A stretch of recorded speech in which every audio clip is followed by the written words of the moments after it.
우리가 지금까지 배운 분광학은 네 가지가 있습니다. 마이크로웨이브, IR, 라만, NMR이 있습니다.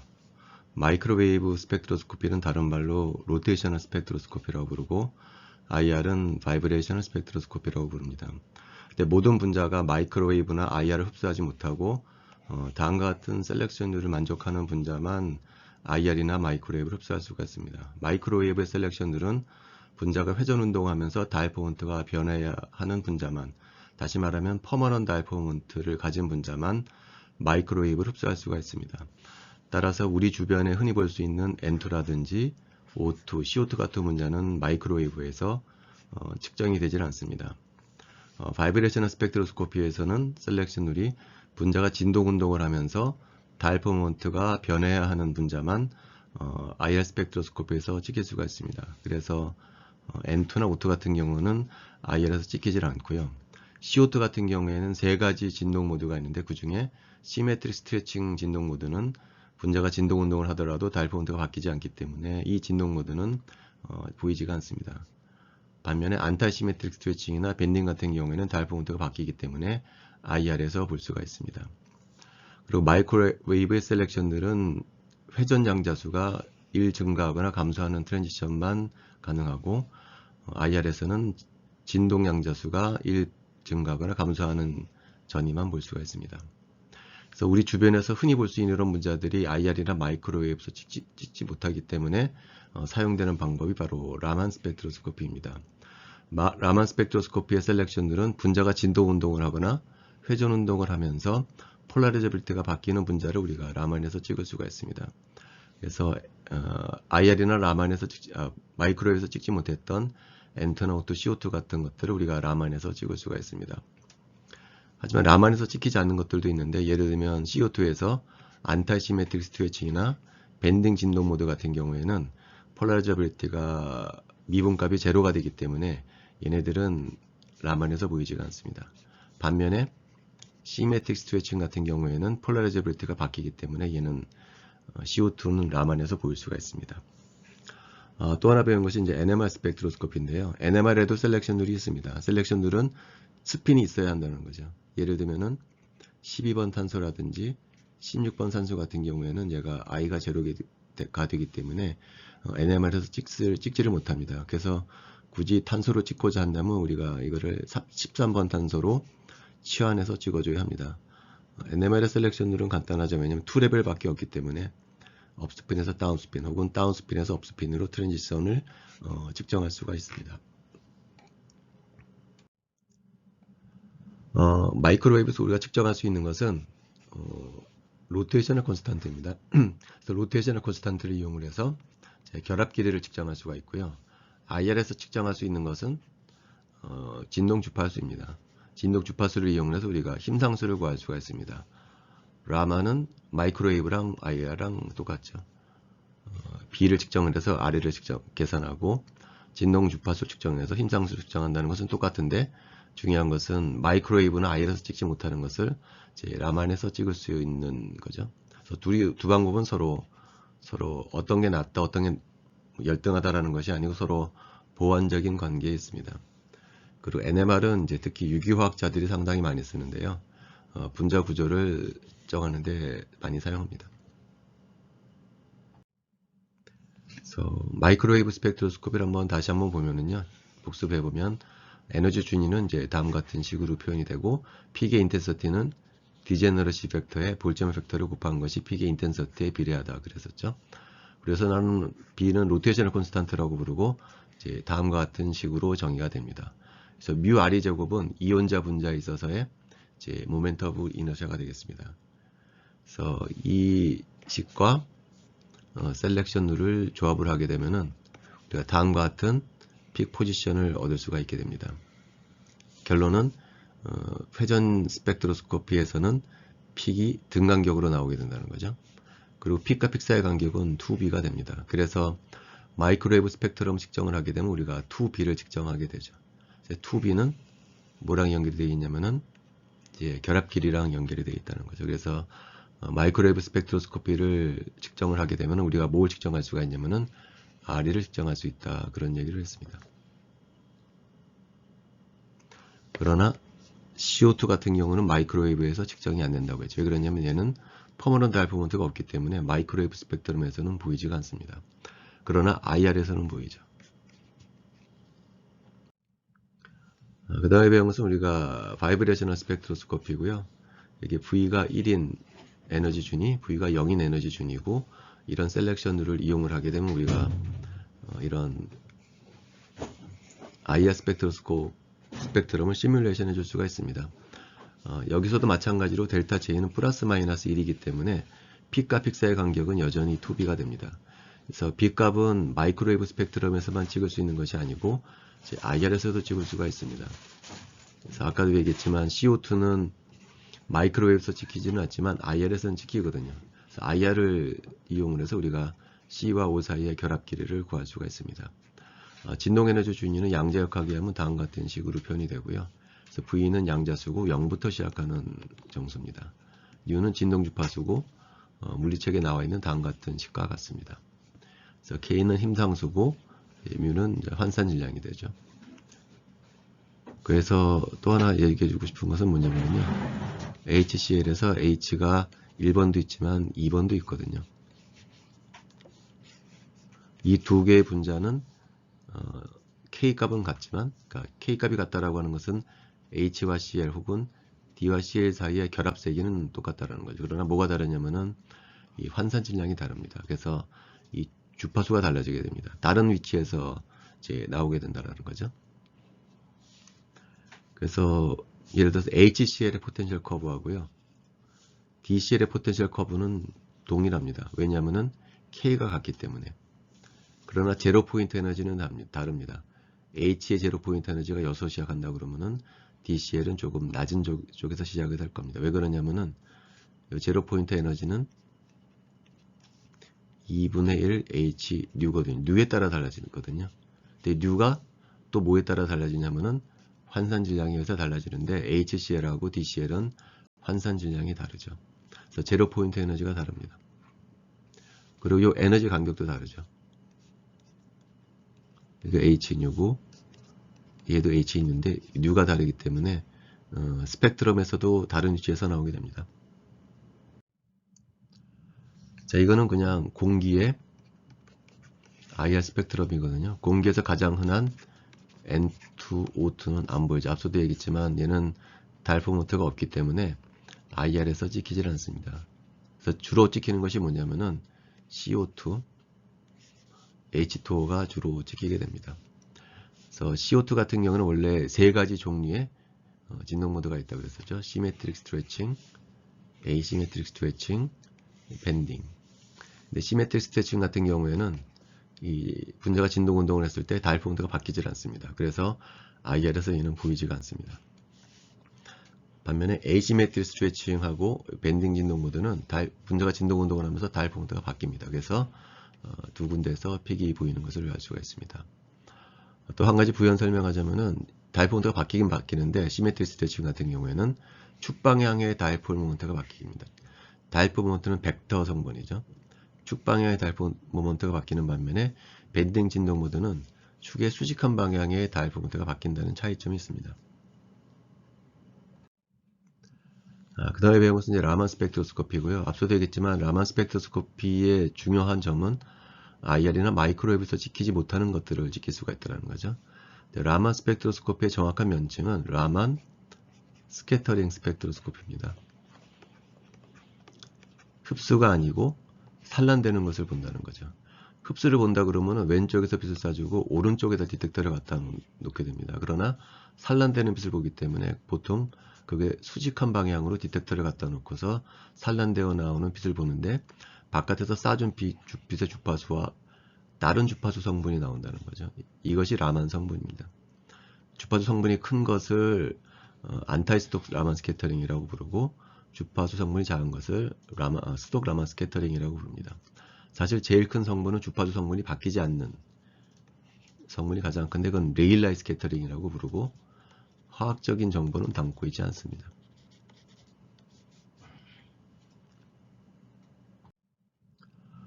그래서 라만에서 중요한 점은 뭐냐면은 바이브레이셔널 셀렉션은 마찬가지로 V는 플러스 마이너스 1인데요. 로테이셔널 셀렉션율은 이게 플러스 마이너스 1이 아니고 이제 플러스 마이너스 2가 됩니다. 그래서 앞서서 얘기했지만 가장 큰 성분은 레일라이 스캐터링이고요.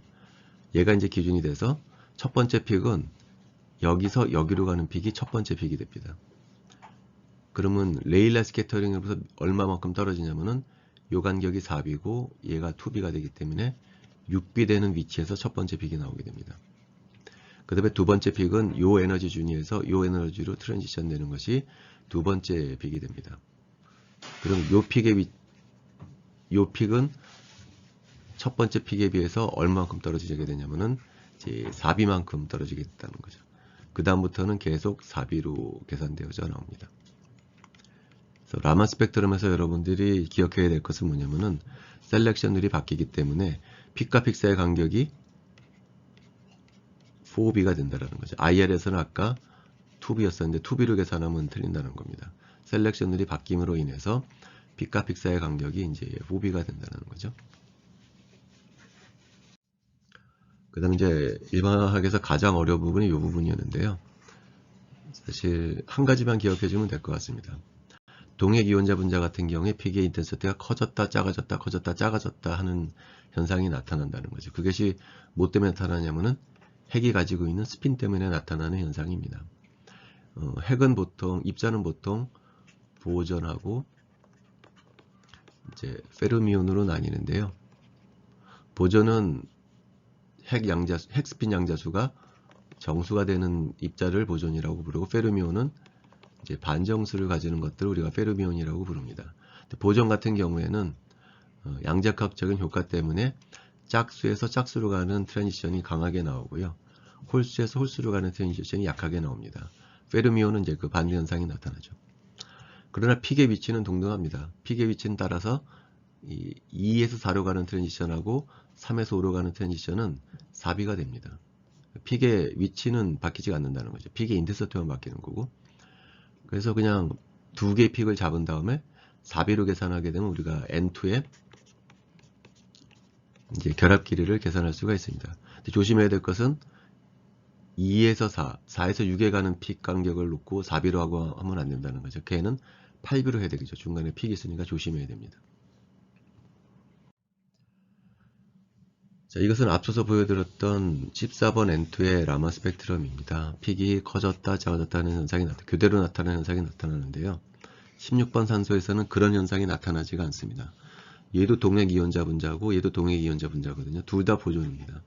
근데 얘는 픽의 인텐시티가 교대로 커졌다 작아졌다는 현상이 나타나는데 여기서는 그게 나타나지 않습니다. 왜 그러냐면은 16번 옥시전은 보존이긴 한데 좀 특별한 보존입니다.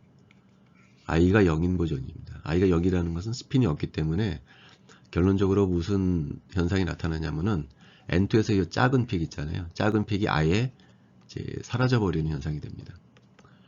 사라져버리기 때문에 이 픽과 픽 사이의 간격은 얼마가 되게 되냐면은 4B가 아니고 8B가 돼야 한다는 거죠. 원래는 여기 가운데 픽이 있어야 되는 건데 여기가. 그래서 이 픽과 픽 사이의 간격이 4B가 되게 되는데 I가 0임으로 인해서 이 픽이 사라지게 됩니다. 그래서 O2의 라만 스펙트럼을 해석을 할 때는 조심해야 될 것이 픽과 픽 사이의 간격을 4B로 하면 안 되고 이제 8B로 해야 산소의 결합 길이를 구할 수 있다는 거죠. O2뿐만이 아니고 CO2도 마찬가지입니다. CO2도 여기에 둘 대가 옥시전이기 때문에요. O2와 같이 픽 하나가 사라지게 됩니다. 그리고 이 현상은 IR을 찍을 때나 라만을 찍을 때나 동등합니다. 픽이 하나씩 사라지는 것은 IR에서나 라만이나 동등합니다. 그래서 픽이 사라지기 때문에 이건 이제 IR 스펙트럼이거든요. 그래서 IR 스펙트럼을 찍었을 때 CO2는 픽과 픽 사이 간격을 얼마로 해야 되냐면 2B로 해야 된다는 거죠. 원래 IR에 의하면은 일반적인 분자, HCl 같은 분자는 픽과 픽 사이 간격이 2B였었잖아요. 근데 똑같은 IR이지만 CO2로 해석할 때는 그걸 2B로 하면 안 되고 이제 4B로 해야 된다는 거죠. 왜 그러냐면 아까 O2의 라만 스펙트럼과 마찬가지로 중간에 픽이 이제 사라지기 때문입니다. 자, 보통 일반학에서 이제 이온자 분자만 나오는데요. 다원자 분자에 대해서도 잠깐 설명을 했습니다. 먼저 회전에 관해서 설명된 부분이 있는데요. 분자는 이온자 분자 같은 경우 회전할 수 있는 축이 이 A축하고 이 평면에 수직한 두 축밖에 없습니다. C축으로는 회전할 수가 없죠. 근데 일반적인 분자는 회전할 수 있는 축이 3개입니다. 이 BF3 같은 경우도 이 분자가 A축 주위로 회전할 수가 있고 B축 주위로 회전할 수가 있고 이 평면의 수직인 C축 주위로 회전할 수가 있습니다. 그래서 회전할 수 있는 축이 3개입니다. 그래서 각각의 축에 대해서 우리가 모멘트 오브 이너셜을 정의할 수가 있고요. 그 모멘트 오브 이너셜을 이용을 해서 우리가 분자를 크게 3가지 종류로 구분한다 그런 얘기를 했었죠. 슈페리칼 탑 같은 경우에는 3개의 모멘트 분자가 같은 것을 우리가 슈페리칼 탑이라고 부르고요. 대표적인 예가 테트라헤드랄 구조를 하는 놈, 옥타헤드랄 구조를 하는 것들이 전부 슈페리칼 탑에 해당합니다. 반면에 에이시메트릭 탑은 뭐냐면은 3개의 모멘트 분자가 다 다른 값을 주는 것을 에이시메트릭 탑이라고 부르고 대표적인 예가 이제 H2O입니다. 그 다음에 나머지 하나가 시메트릭 탑인데요. 2개가 같은 것들, 모멘트 오브 이너셜가 그런 걸 시메트릭 탑이라고 부르는데 시메트릭 탑은 다시 2가지가 있습니다. 프롤레이트하고 오블레이트. 프롤레이트는 모멘트 오브 이너셜가 큰 것끼리 같은 거고요. 오블레이트는 작은 것끼리 같은 것을 우리가 오블레이트라고 부릅니다. 하나 또 참고적으로 알아두면 좋을게요. 슈페리칼 탑 같은 경우에는 CH4SF6 같은 경우에는 대칭성 때문에 퍼머넌트 알프 모먼트가 0입니다. 얘네들은. 따라서 슈페리칼 탑은 마이크로웨이브에서 보이질 않죠. 또 진동에서도 폴리어토믹 모레큘에 대해서 잠깐 설명드리는 부분이 있는데요. 주된 내용은 진동 모드의 숫자입니다. 이 부분이 가장 중요한 거예요. 진동 모드의 수는 비선형 분자인 경우에는 3n-6, 선형 분자에는 3n-5개의 진동 모드를 가질 수 있다. 그런 얘기를 했었죠. 예를 들어서 CO2 같은 경우에는 n이 3이고 원자의 개수가 3이고 선형이기 때문에 요식을 사용해서 여기다 3을 대입해서 4가 된다. 자, 진동 모드의 종류는 3가지지만 진동 모드의 개수는 4입니다. 왜 그러냐면은 밴딩 바이브레이션이 2개이기 때문에 CO2는 4개의 진동 모드를 가지고 있다라고 얘기를 합니다. 반면에 H2O는 똑같이 CO2와 같이 N은 3이지만 3n-6을 대입해줘야 되죠. H2O 같은 경우에는 밴딩 모드가 하나밖에 없습니다. CO2는 대칭성 때문에 2개가 있지만 얘는 밴딩 모드가 하나밖에 없습니다. 그래서 진동 모드의 개수가 3이 됩니다. 그 다음에 이제 중요한 NMR에 관해서도 설명을 했었죠. NMR은 프로톤이 있고 전자가 돌아다니는데 뭘 보는 거냐? 프로톤의 스핀 상태를 보는 게 NMR입니다. 전자의 스핀 가구 능량이 2분의 1인 거와 마찬가지로 프로톤의 가구 능량 양자수도 2분의 1이라서 업스핀이 있고 다운스핀이 있습니다. 자기장을 걸어주게 되면은 업스핀의 에너지는 내려가고 다운스핀의 에너지는 높아지게 됩니다. 그래서 대략 2.34 테슬라를 걸어주게 되면은 업스핀과 다운스핀 사이의 에너지 간격이 이제 100MHz 정도 됩니다. 그래서 100MHz 빛을 쏴주게 되면 업스핀에서 다운스핀으로 전이가 관측이 돼서 흡수가 보인다는 거죠. 그래서 NMR 스펙트로스코피에서는 여러분들이 기억해야 될 것이 분자가 있으면 첫 번째 케미컬 시프트 값이 다른 수소가 있다는 거죠. 예를 들면 이 분자 같은 경우에 HA 프로톤하고 HB 프로톤은 서로 다른 종류의 프로톤입니다. 그래서 H에서 나오는 시그널하고 HB에서 나오는 시그널이 두 군데서 나온다는 거죠. 케미컬 시프트 값이 다르다는 거죠. 그게 첫 번째고, 두 번째는 커플링 콘스탄트가 있어서 픽이 갈라지게 된다는 겁니다. 예를 들면 B 프로톤 같은 경우에 픽이 2개가 나온다는 거, 더블렛이 나와요. 왜 더블렛이 나오냐면은 이 HA 프로톤도 일종의 작은 자석이거든요. 얘가 업스핀인 분자가 있고 다운스핀인 분자가 있기 때문에 이 B 프로톤이 느끼는 자기장이 2가지라는 거죠. HA 프로톤이 업스핀일 때 느끼는 자기장하고 다운스핀일 때 느끼는 자기장의 세기가 달라지기 때문에 픽이 2개가 나온다는 거죠. 이 픽과 픽 사이의 간격을 우리가 뭐라고 보통 표기하냐면 J라고 부르고 그걸 커플링 콘스탄트라고 부릅니다.